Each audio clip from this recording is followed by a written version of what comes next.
자, 조국 혁신당 대표가 고향 부산을 찾았습니다. 지금 뭐 비례정당 비례투표의 지지율로서는 지금 국민의 힘하고 거의 오차 범위 내에서 이제 1위 경쟁을 벌이는 상황까지 올라왔는데 어제 이제 부산 사투리로 많은 이야기를 했습니다. 이제 고마치 하라마 이런 얘기도 외쳤고요. 현장에서 어마어마한 이제 환호성이 터져 나오자 오른손 주먹을 번쩍 들어 억수로 감사합니다. 이제 조국 혁신당은 누구도 막을 수 없는 거센 파도가 됐다. 부산 시민들이 힘을 보태주면 파도는 더 거세질 것이고 윤석열 검찰 독재 정권 삼켜버릴 것이다. 이렇게 외쳤습니다. 또 오늘 어제 그 한 방송에서 조국이 한동훈 바람을 재웠다고 보느냐 동의하냐 이렇게 질문했더니 많은 정치 평론가들이 그렇게 이야기한다. 그러면서 한동훈 비대위원장과 여권을 향해서 부산 사투리로 이렇게 이야기했습니다. 너희들 쫄았지? 쫄리냐? 이런 얘기를 했거든요. 이게 무슨 얘기입니까? 와그라노 현상입니다. 와그라노. 윤석열 대통령이 대선 후보 때 지지층 결집할 때는 자갈치 시장이 바로 핵심입니다. 아이고 왔나 막 무라 이거 해무라 이런 거죠.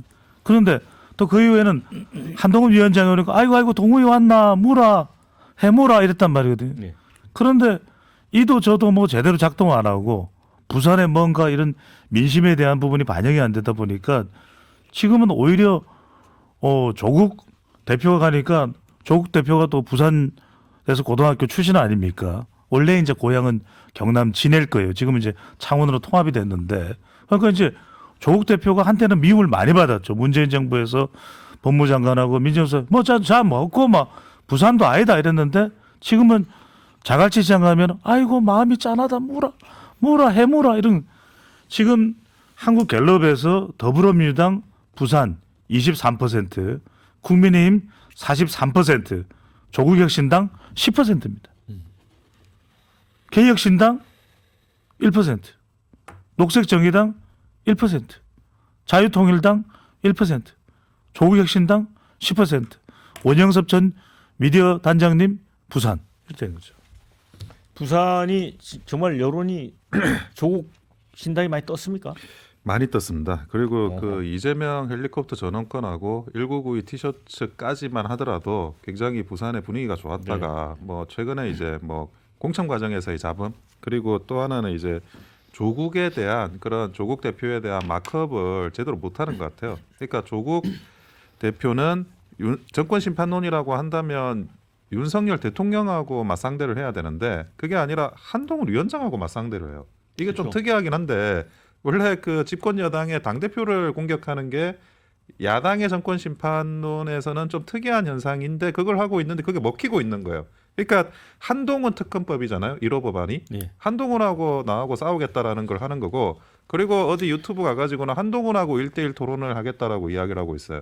그러면 한동훈 위원장은 이재명하고 1대1 토론 언제든지 붙여줘도 좋다라고 본인이 이야기를 했으면 조국 혁신당이 이렇게 뜨고 있는데 그러면 1대1 토론이라도 붙어가지고 정말 일기토를 한번 해줘야 되는 게 아닌가 이렇게까지 뜨고 있는데도 이걸 방치하고 대응을 제대로 안 하고 있는 와중에 조국 혁신당은 계속 뜨는 거예요. 그러니까 국민들이 생각할 때는 뭐 이재명 대표가 가지고 있는 뭐 여러 가지 결함이라든지 조국 대표가 가지고 있는 결함이라든지 그거 모르는 게 아니에요. 그런데 정권 심판을 하기 위한 그런 막대기로는 어느 막대기든 단단한 막대기가 더 좋다라고 생각하는 거예요. 그게 바로 조국 혁신당이 돼버린 거고. 그런데 그 조국 혁신당이 한동훈 위원장을 공격하는데 한동훈 위원장이 제대로 반격을 못한다. 저는 이렇게 반격 못하면 결국 조국 혁신당이 계속 뜨고 조국 혁신당 찍으러 간 사람들은 지역구 투표는 결국 민주당에게 하게 돼 있습니다. 아하. 그래서 지금 홍준표 대구시장이 이 조국 혁신당 돌풍에 대해서 굉장히 걱정하는 글을 페이스북에 올렸습니다. 자, 조국 혁신당 등장으로 빛이 발한 건 한동훈, 이준석이고 득본 민주당이다. 이런 발언도 했고요. 또 한 가지는 이 법조의 시각은 유무죄로 증거 또 유무죄로 다투지만 정치는 유무죄를 넘어서 국민의 감정적 평가가 중요하다. 그런 얘기를 했습니다. 그러면서 이제 트럼프라든가 그 비자금 논란이 됐는데도 대통령이 됐던 DJ도 언급을 했고요. 또 비리가 많은 이재명 대표가 건재할 수 있는 것도 바로 이런 이유다라는 얘기를 했거든요. 그러면서 지금 총선이 윤석열 대 조국의 2차전으로 가고 있다. 이런 얘기까지 하고 있습니다. 어떻게 보세요? 그 중도층 유권자들이 보기에는 조국 혁신당이 되게 심플합니다. 이를테면은 이재명 대표나 윤석열 대통령이나 한동훈 비대위원장 같은 경우에는 정치적 미래가 있잖아요.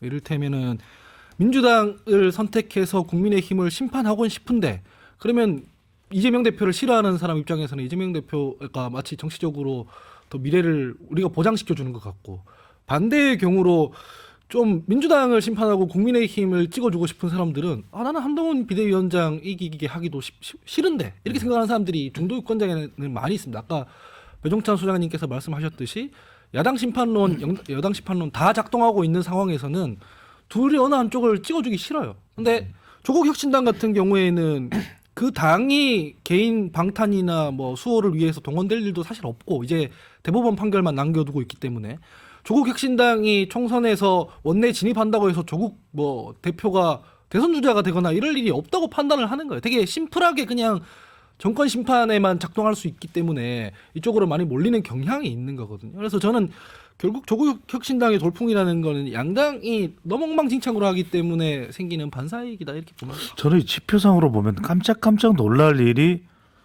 선거일이 가까워지면서 깜짝깜짝 일어나고 있다. 왜냐하면 지금 조국 혁신당이 부산, 울산, 경남에서는 무려 더불어민주연합, 더불어민주당의 위성정당을 제쳤습니다. 이 조사 결과로만 수치상으로 그렇습니다. 그래서 뭐 오차 범위 내이기 때문에 지나치게 큰 어떤 의미 부여를 할 필요는 없습니다만 국민의 미래 부산, 울산, 경남 비례투표 정당, 국민의 미래 37%, 더불어민주연합 19%, 조국혁신당 22%.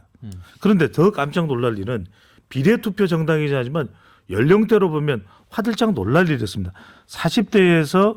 40대입니다. 비례투표 정당 국민의힘 20%, 더불어민주연합 26%, 조국혁신당 33%, 50대에서 국민의 미래 26, 더불어민주연합 21, 조국혁신당 37입니다.